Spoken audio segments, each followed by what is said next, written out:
Why is an image of a bored ape worth millions? The same reason that a $1 white t-shirt becomes an $800 white t-shirt when Balenciaga is printed on it. And that comes down to three things: marketing, social status, and finance. And the art itself, but it's really those three that I just named you. Those are the only things that really matter: marketing, social status, and finance. Now, the info I'm going to give you on marketing, social status, and finance is really simple, but it can be overwhelming because there's a lot of it. So watch it all, watch it twice if you need to, because once you get it, it'll be invaluable. What we're going to discuss today are real life dark arts, real life Jedi mind tricks. Now, let's start with marketing. Literal mind control. Marketing is how you bring people in, right? But to do that well, you kind of have to control people's minds. And there's a lot of tricks on how to do that.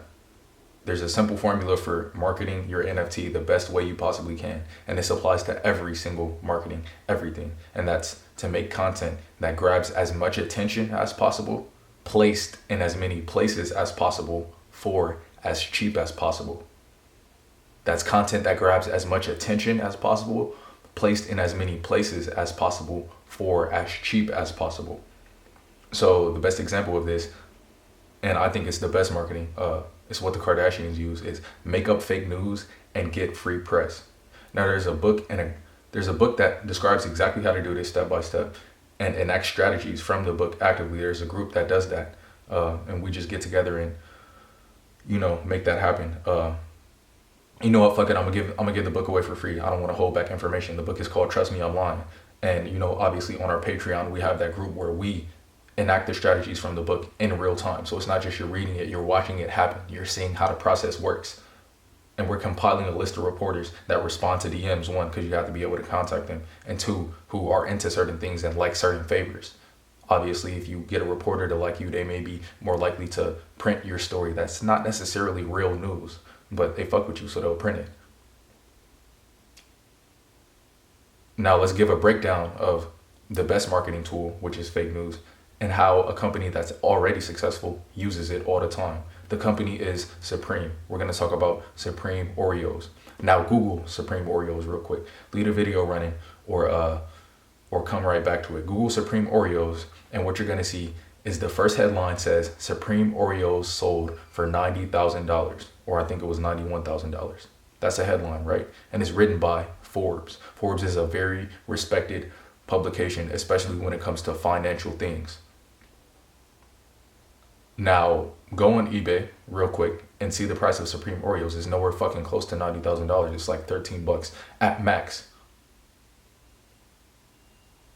Are you starting to understand this? If you think like I think, your brain is running on full autopilot right now, full of ideas.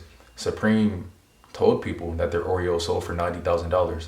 So that, number one, hella people would care about the Oreos and buy the Oreos. But so number two, that people would be so interested in the brand Supreme. Does that make sense? Like, why did Supreme Oreo sell for $90,000? What is so great about this brand that people wanted to buy just some Oreos with their name on it for $90,000? What kind of wild shit is that? Now you got to think about the formula with this. What was the formula? Content that grabs as much attention as possible. Well, this definitely did that, right? This content grabbed tons of attention.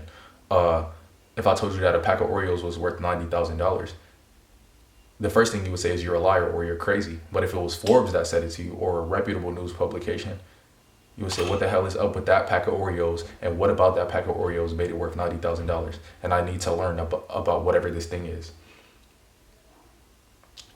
Placed in as many places as possible. This content was posted on Forbes, but do you know how many other news sites saw the Forbes article and just reposted it? See, one thing about news publications is they like everybody else in the world want to do the smallest amount of work possible. So it can be kind of tough for them to search out an interesting story on their own, but they could just copy a story from Forbes, and that's way quicker. And that's just other media publications. Think about the Instagram pages, right? The journalistic bar is way lower. Think about the YouTubers, right? The journalistic bar is way lower. So these people, all they need to do is see the Forbes article. They don't even need to read it. They just look at the headline once and go and make a YouTube video or an Instagram post about it. That's being spread in so many different places for as cheap as possible. It costs $0. It costs nothing. No, it may cost some effort, obviously, but you're working smarter, not harder. So the effort is worth it in this case. And if you look at Supreme, they actually did the exact same thing as this before. And they continually do the exact same thing as this. A few years before the Supreme Oreos, they had a Supreme brick. It was just a brick with Supreme printed on it. This was probably the most blatant form of them using, fake news advertising to get their name famous. And it worked. Just by making a brick with their logo printed on it and convincing people that the brick sold for thousands of dollars, plenty of people became interested in Supreme. Now, another thing Supreme does, which is what we're going to talk about in the next section, is celebrity collaborations, right? They do a lot of collaborations with a lot of celebrities. But also another thing Supreme does is they have a line. And we're going to talk about that in the next section as well. When there's a big line outside and there's a huge crowd of people are always going to be interested in that. When I will wait in the Supreme lines, people will always ask. They will ask this, I think, 10 times an hour, if not more. Hey, what's the line for? They didn't care about Supreme. They didn't care about fashion. They didn't care about clothing. They don't care about your NFT. But if there's a crowd there, if there's a ton of other people who all seem to be interested, they want to know what they're missing out on. So the next portion that you need to know for marketing is to have a launch. When you have your NFT, you don't just message someone and say, hey, buy my NFT. You have a launch. What a launch plan and system does is it organizes it. It puts everything together and it gives people something to look forward to. People run their life based off routines and holidays and looking towards goals.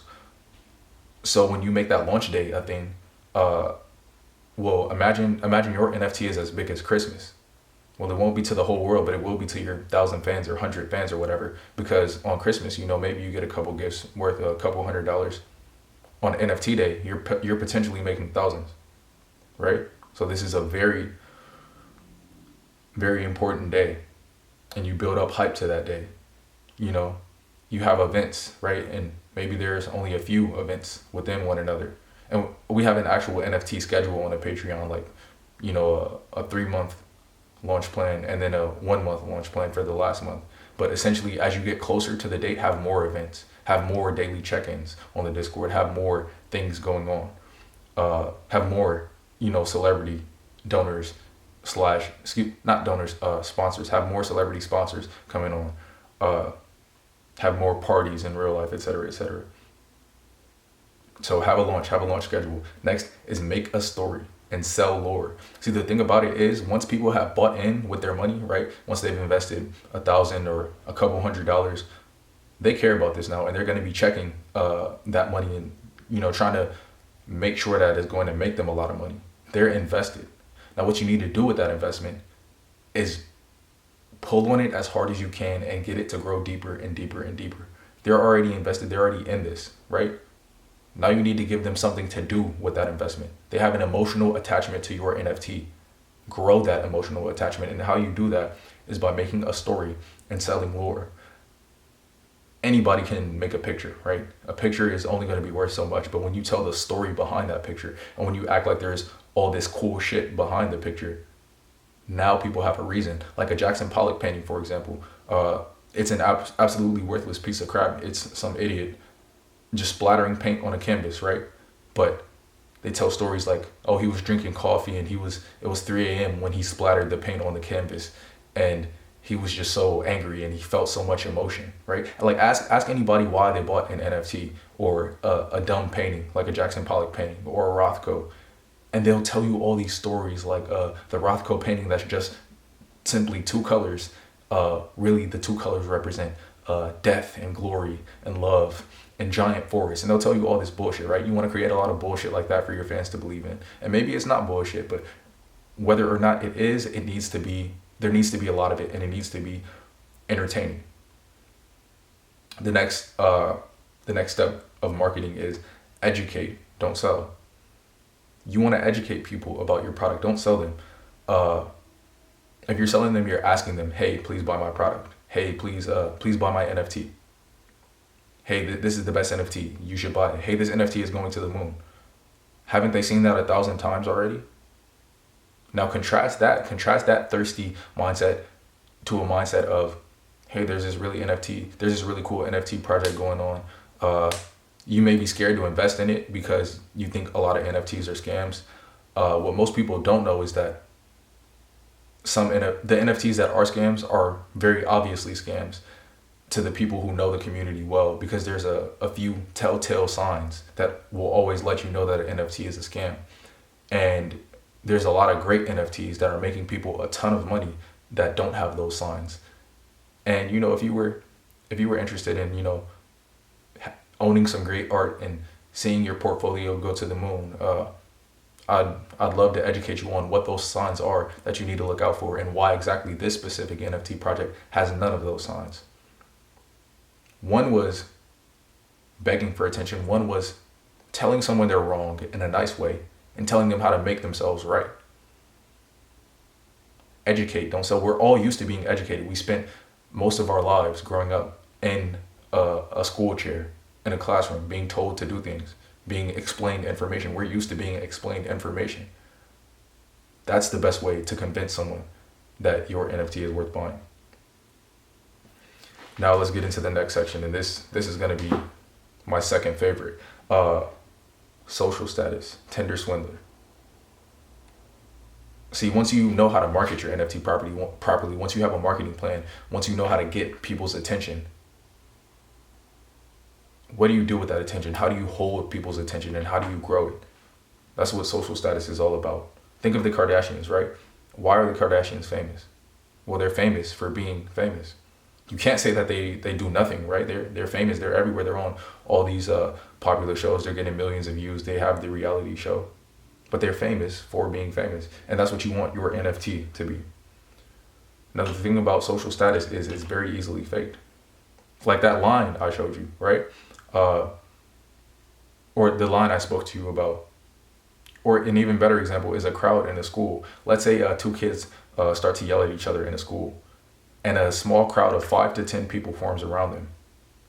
Now the whole school, and we've all seen this in school, we've all seen this in real life, the whole school is going to see that crowd of 5 to 10 people and just start crowding around them, because they want to see what everyone else is looking at. Now the people on the edges of the crowd, in fact, most of the people in the middle of the crowd don't even know what's going on at the center. They can't even see the center of the crowd. They can't even see what really started the fight or what words were said. They just know there's a crowd and they don't want to be left out. What we're going to teach you how to do here today is to fabricate and perfectly fabricate the center to middle areas of that crowd. That way all the people on the outside, and there's way more people on the outside than there are in the center. Just do the, like, I don't know if you were good in geometry class, chances are you probably fucking weren't, dumb fuck. But as a circle's diameter increases, the radius increases exponentially. Or no, the fucking area of the circle increases exponentially. I'm a dumb fuck too. No, I'm not. I'm trying to, memorize. I'm trying to read off a script and talk to a camera concisely at the same time. But regardless, if you build the inside of the crowd, if the inside of the crowd is 100 people, that's going to attract thousands and thousands and thousands of people on the outside of the crowd. And the people on the outside of the crowd don't have as close of a look and can't really tell what's real or fake as well. Now, how exactly are we going to do this? How exactly are we going to build that inside of the crowd? We're going to buy followers. All celebrities buy followers and press. Do not be ashamed of this. And another way to convince you how important buying followers is there was a study done and people were offered $10 wine and $90 wine. They tasted both. Now it was the exact same wine, but they were just told that it cost different prices. Now, how do you think the people felt about that wine? Well, I'll tell you. They thought the $90 wine was better. Not only did they think it was better, they did brain scans on the people while tasting the $90 wine versus the $10 wine. And people were actually literally happier at drinking the $90 wine. It was the exact same wine, but simply because they had been told that it was worth more, they thought it was worth more. And it tasted better, literally in their mind.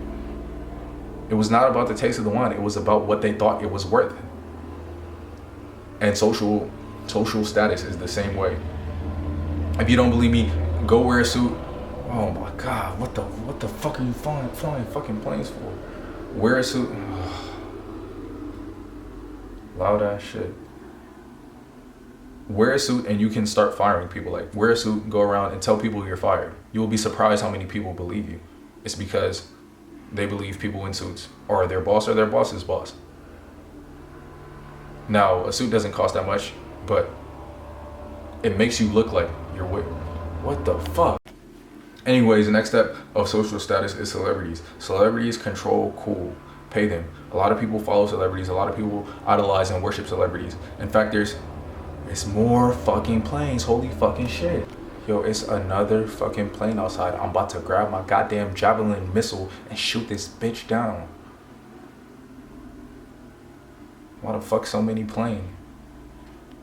So, we know that all celebrities buy followers. Well, nah, fuck it, I'm doing it all. The next section,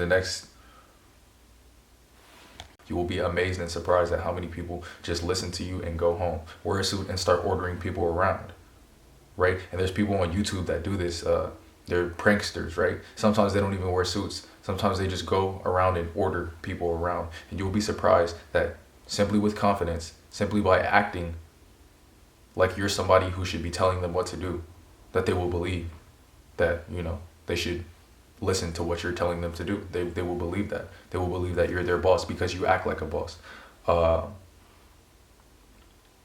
We need to understand also the cyclical nature of that then, right? Because if just acting like you have social status gives you social status, that means your social status will grow exponentially if you do it right. A great example of this is the Kardashians, right? What was the first thing they got famous for? Some people are too young to even remember, but the first thing the Kardashians got famous for was Kim Kardashian's sex tape, right? Now, what on earth would make you think that a girl being in a sex tape and getting caught sucking dick would make her the most famous woman of all time and the most followed person of all time, the beauty idol that pretty much all young girls look up to as far as wanting to look like her? What would make you think just her sucking dick? Like as if hundreds and thousands of porn stars hadn't sucked dick on camera before her.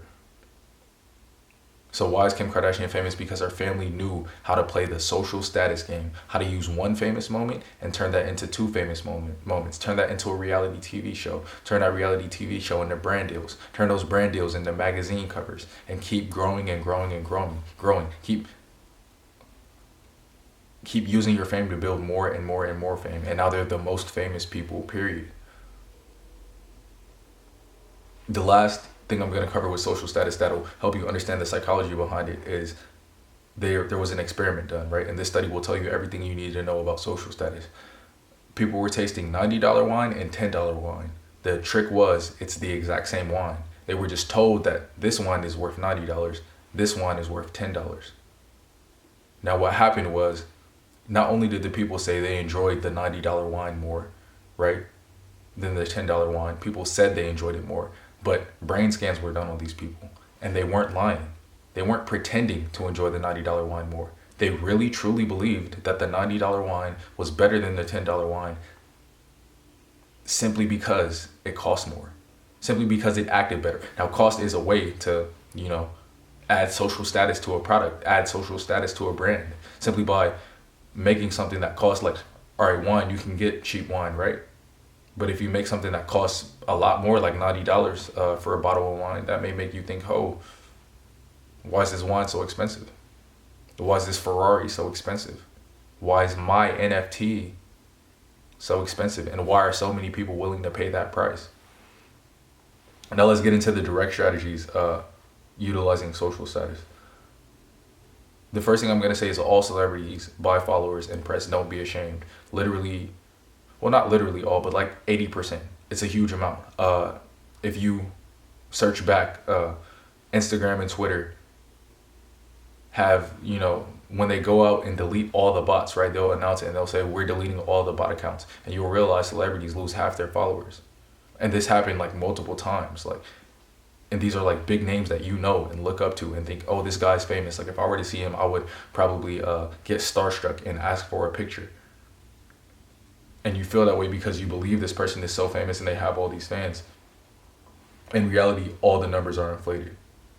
So the first strategy I'm going to give you when it comes to adding perceived social status to your NFT is to buy quality followers across all platforms. Quality followers meaning they are not going to look like a fake follower at all. And unless a trained eye like mine is looking at these followers and doing in-depth analysis on the follower counts and the followers and the pages within those,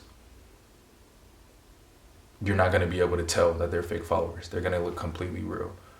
And I say buy them across all platforms. You don't want to have 100,000 followers on Instagram, but your YouTube video gets 0 views or 3 views. It needs to tell a believable story. Now, there is a sourcing and implementation guide on Patreon. I honestly hate advertising to Patreon. I hate feeling like I'm begging people for money or advertising to the viewers. But the simple fact is, if I put all this information out for free, too many people will use it. The methods will get burnt out. And then now not only can you not use it, but I can't use it either. And the people who give a fuck about it enough to pay a small bit of money for it can't use it either. Now, the thing about buying followers is you're going to save money in the long run if you go with the Patreon anyway. You're going to spend between $50 and $250 to $500 depending on how deep you want to go. And you can go very deep, trust me. But you're going to spend $50 to $250 regardless. But that number is going to be double if you buy them off Google or you buy them off whatever guy right? If you buy them directly from the source, and we have the sites that are the source, all fake followers come from these sites, right? And once you get on these sites, you'll realize you can buy a lot more than fake followers. You can buy so much more. You can buy fake live viewers. And not just 500 or 1,000 to where it looks fake as hell. If someone has exactly 1,000 live viewers for the whole live, it's fake. I'm talking, you could buy 1,397 live viewers and you lose or gain 5 every few minutes, few seconds. Literally, that's how precise this gets. You can buy comments from verified accounts. Literally, you can buy comments from verified accounts. You can buy verified accounts yourself. Listen, I don't want to get into too much for free. You may be able to start Googling this stuff. And, if I helped you out, I should be compensated for that. People who do good things should be rewarded. Now, once you have your fake followers across all your platforms, one thing you can do is trade your fake status for real status. Right? You want to get real people actually following your page. What you can do is target micro celebrities, micro influencers, right? Let's say you bought 100,000 fake followers. Target people with 50,000 to 90,000 followers, right? And their followers are all real and you've checked that. You can target them and offer a collab. You have more followers than them. It's beneficial. Now, some of them may expect money, but some of them may see that, hey, they have clout. They have more clout than me and I have clout. Why wouldn't I trade? Why wouldn't I do this? And they're going to be willing to do it and they're going to be down and they're going to send all of their real followers to your page. Now you do this 10, 12, 30, 40 times.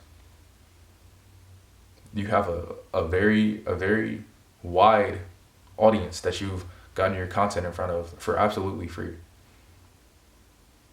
To get that, to pay those influencers, if you were to be a page with 0 followers, asking them, hey, how much would it cost for you to shout us out? It would cost a lot of money. It would cost probably 1,000 each. Some of these influencers charge out the ass. You got those thousands worth of promotion for absolutely 0 because you bought the fake followers that you were gonna need to buy anyway. Next is celebrities control cool, pay them. And we're gonna cover how to not pay celebrities in the finance section, but celebrities control cool, man. Most people follow celebrities. A lot of people's entire personality is the celebrity that they are the biggest fan of, right? Their favorite celebrity is their personality. Travis Scott fans are being accused of this all the time, That's your personality trait, that you love the celebrity that much. So if someone loves something that much, of course you can use that to promote your NFT.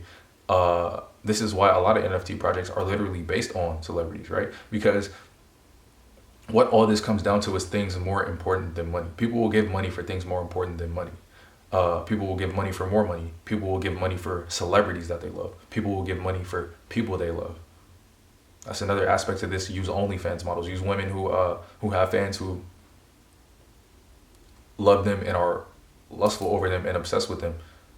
Cam girls are honestly better for this, because cam girls fans pay more and get less than OnlyFans models fans pay.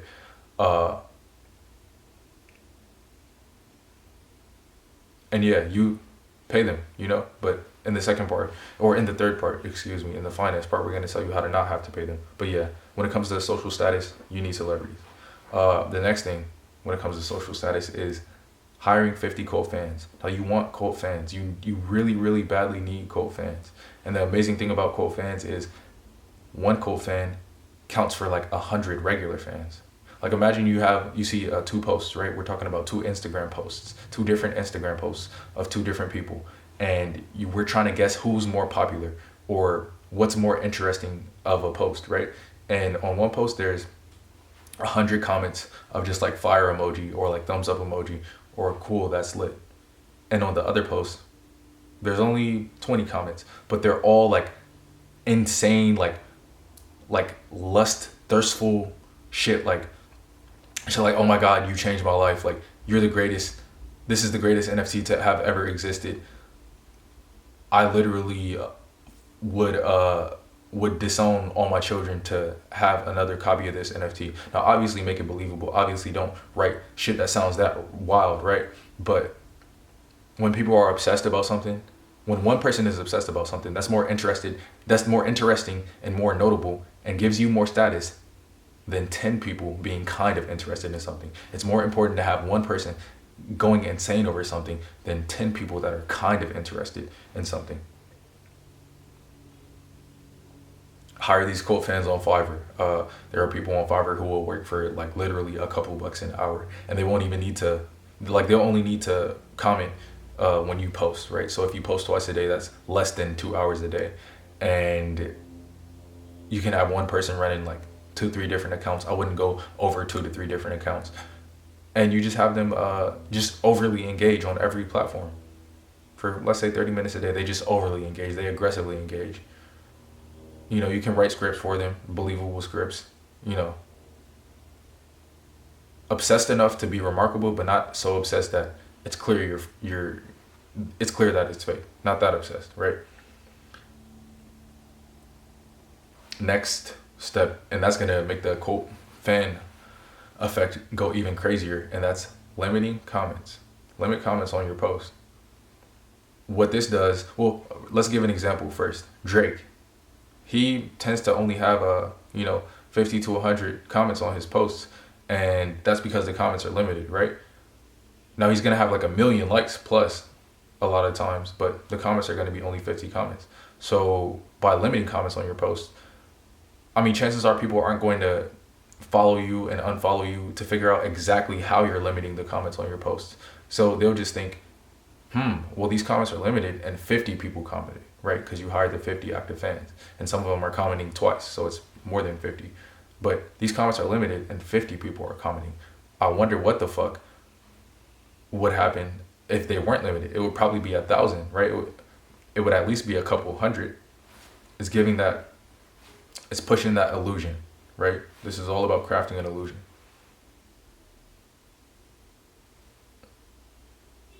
Now, the next strategy is the biggest one. It's the one that all the NFTs use, and I'm going to talk about briefly why it works, and then I'm going to talk about all the specific strategies you need to use. And this strategy is Discord.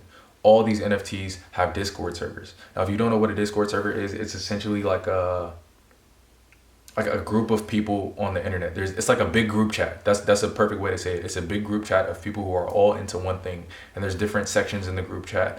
And the really important thing about this is it creates a community. And now that Discord is like a friend, it might be like someone you're dating, right? It requires attention of you. And because it requires this attention,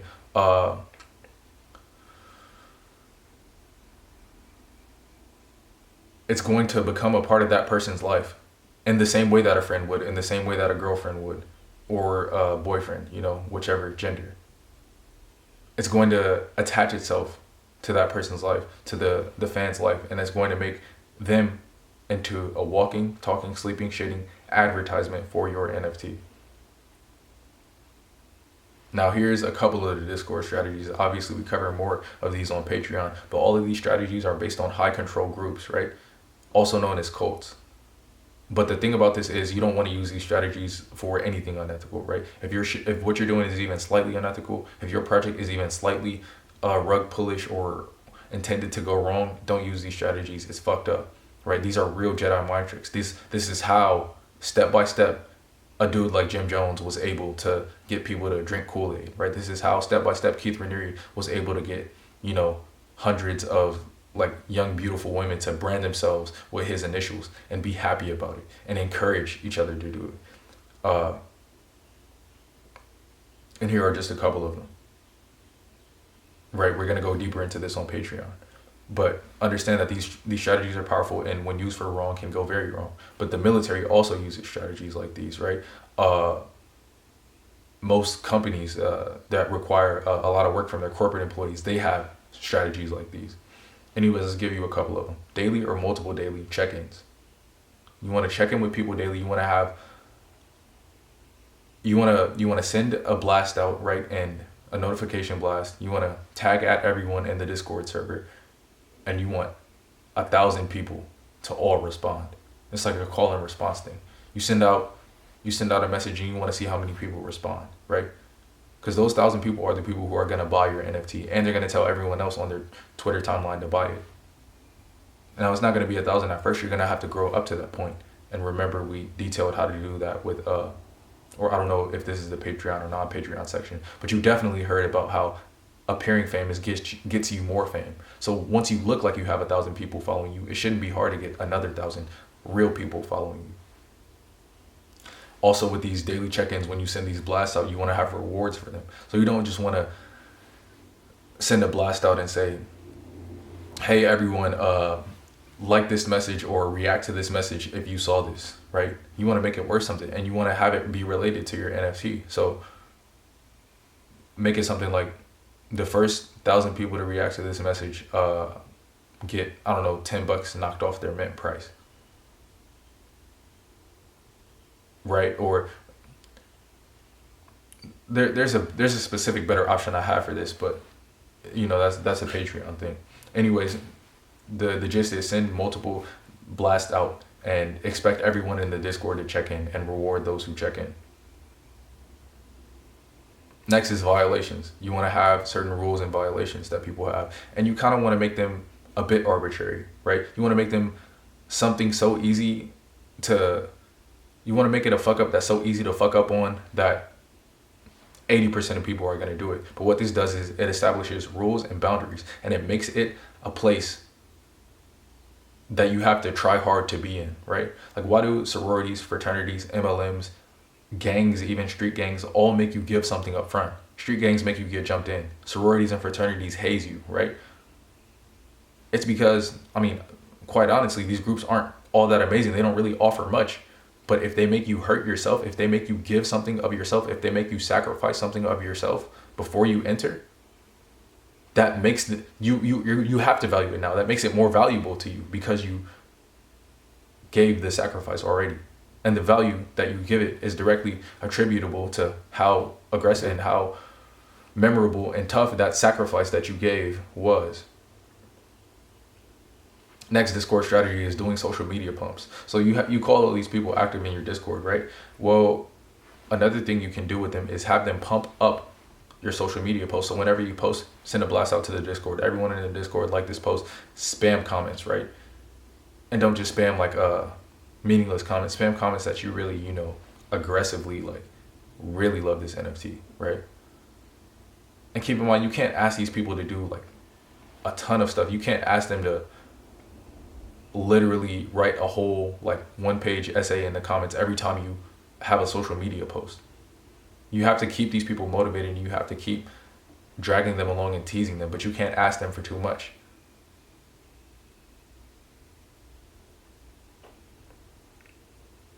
The final, the most important aspect of the NFT marketing plan, the common themes of all NFTs, the pieces to the puzzle. This is the finance aspect. Finance. Get it done for free. They will pay you. Now, anything I mentioned that costs money in here, you could trade the NFT for.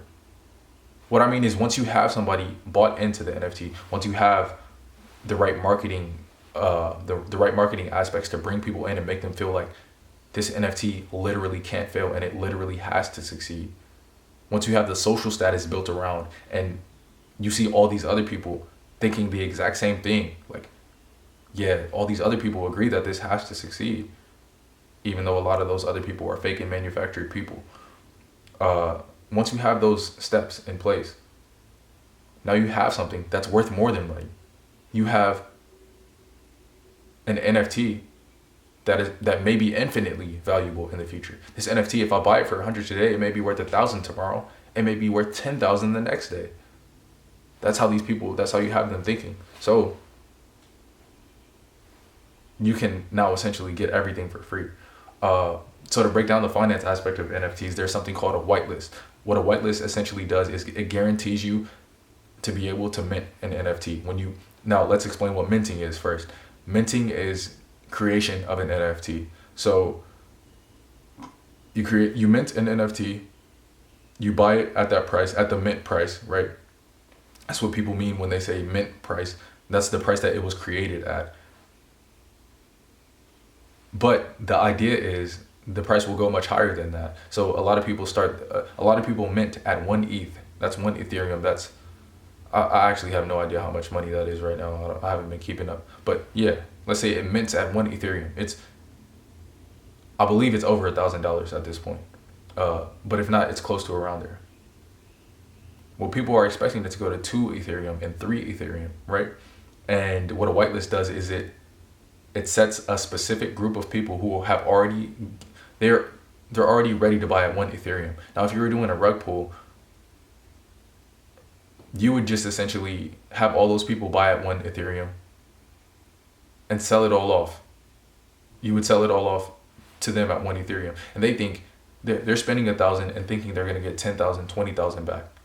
Really, they're spending 1,000. They're spending 1 ETH. And in 10 minutes, it's going to be worth, $100 or $10. It's going to be worth nothing because nobody wants it. That's the unethical way to go about things. And that's what a lot of people do. But regardless, you want to have different levels of whitelists. You want to let certain people buy in at certain prices. Let certain people buy in at 1 ETH. Ideally, you buy in at 0 ETH, right? Ideally, you have some set for yourself, and then you let certain people buy at 1 ETH. You have even more people ready to buy at 2 ETH. You have even more people ready to buy at 3 ETH. This way, it's set up like a pyramid scheme. Now, pyramid schemes are bad if they take people's money. But the great thing about a pyramid scheme is it relies on the people inside of it to spread it. So the dude who's 3 levels down on the pyramid, the dude who's buying at 3 ETH, even though there's a dude behind him or above him who's buying at 2 ETH and a dude above that dude who's buying at 1 ETH, the dude who's buying at 3 ETH still believes that somebody else is going to buy at 10 ETH or 12 ETH. When I say ETH, just imagine dollars if you don't get crypto. So the dude who's buying at 3 ETH, even though there's people above him buying at even less, he thinks there's gonna be people after him that buy at triple or quadruple or 10 times what he bought in at.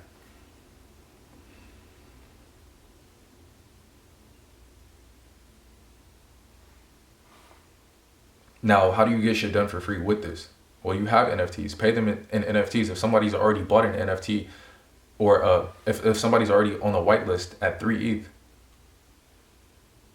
well, shit, if you give them another NFT for free, that's insanely valuable to them. Like, you can do this through contests for people who may not have any specific skills. But if your NFT project has attracted thousands of people, and if you follow the steps it should have at this point, well, if there's thousands of people, at least 10 or 20 of them are going to be skilled people who are going to have skills that you need. Utilize that. One thing to understand about finance is designer brands burn their unsold products to keep their market inflated. Gucci, Louis, Hermes, Balenciaga, they burn their unsold products rather than let them go out on the market and lower their price. So especially if you want to keep your NFT up high, especially if you want to not do a rug pull, you don't let anybody sell, and you make sure it's known in the community that nobody sells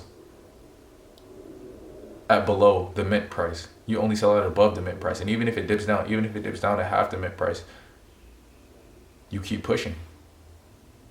You hold. Supreme only gave out 3 peach box logo hoodies. These are, if you don't know about Supreme, you're not going to get this example, but just imagine the peach box logo hoodie being like the most popular Supreme hoodie, right? Like imagine Ferrari builds the most popular car, but they only build 3 of them. Now they gave out like 10 or 20 Sages, and they gave out, probably infinite gray box logo hoodies or white box logo hoodies or cow box logo hoodies, right? Imagine Chick-fil-A. Chick-fil-A would be a good example. Imagine Chick-fil-A, they sell as many nuggets as you want, as many fries as you want, but tenders, we only sell 5 boxes of tenders a day.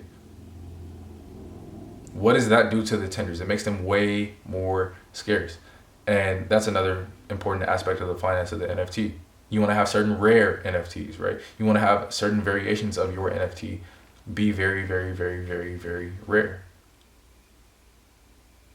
So let's say the floor is 1 ETH for the average NFT of yours, right?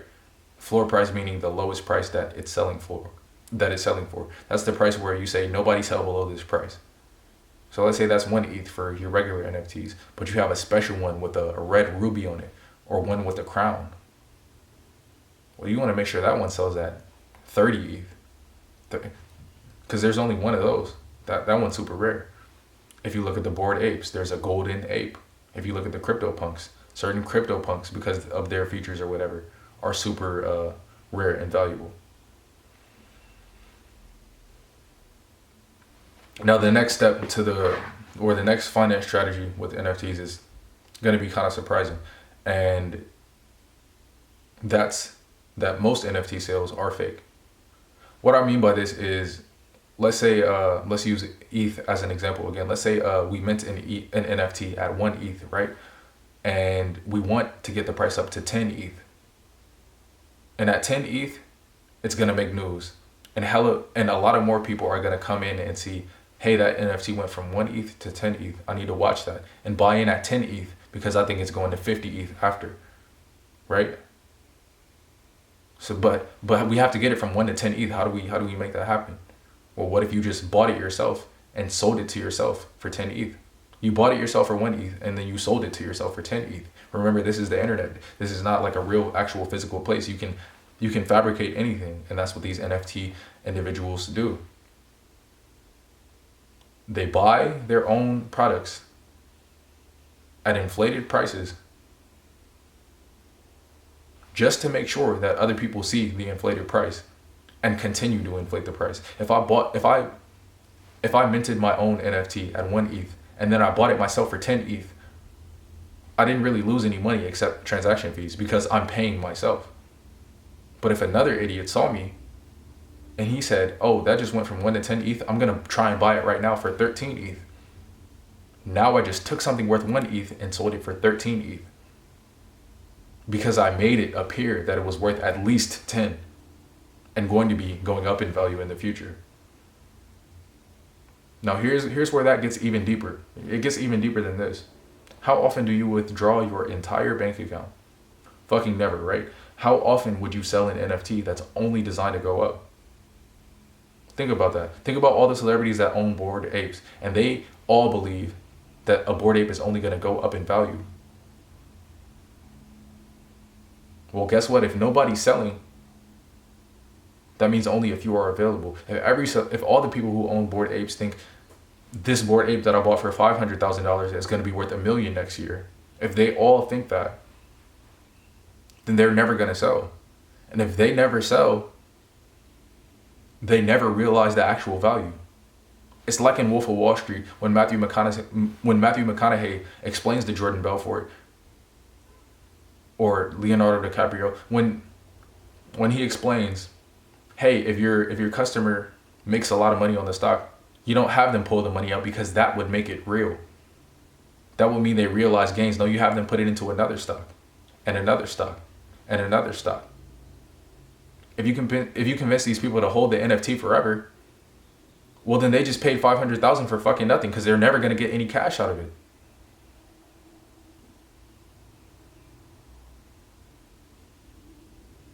I hope you understand the true depth, wickedness, and sickness of the absolute raw power of that statement.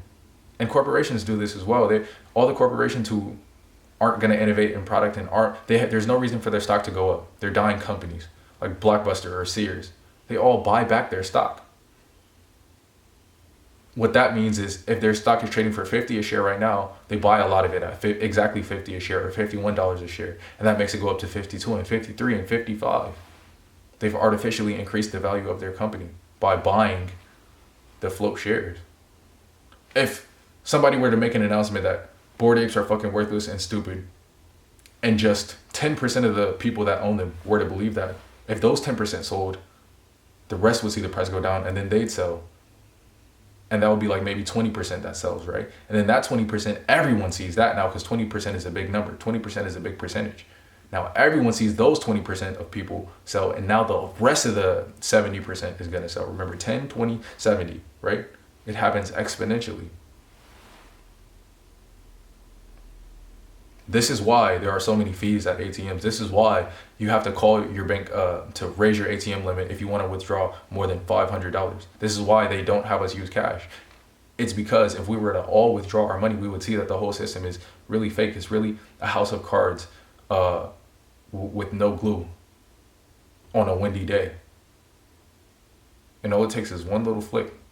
So you got to build this house of cards, and you got to make sure you got to use all the mental tactics we've taught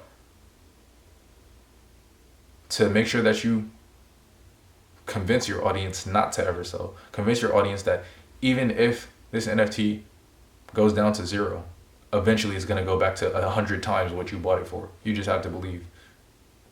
And the simple fact of that is it's actually true. If enough people believe that a Bored Ape is worth something, it is now worth something. Regardless of what it can actually do, regardless of what its initial purpose was, CryptoPunks were given out for free. If a lot of people believe something is worth something, it will become worth something. Now with all this knowledge you have now, what do you think about CryptoPunks? Do you think CryptoPunks just happened to become valuable out of nowhere? Or do you think some intelligent individual learned all of these strategies, saw that CryptoPunks were free, bought all of them himself, made sure there were only a few available, and then used all these social strategies, all these marketing strategies to make CryptoPunks a popular thing and shoot the price up? And once the price was shot up, there were only a few ready to buy. He owned the rest. He or she owned the rest. And now they're slowly selling off their CryptoPunks one by one. They bought 100. There were only 10 left in the market, let's say. And all those 10 became insanely valuable because of their marketing and social strategy campaign. If you control the supply, you control everything else.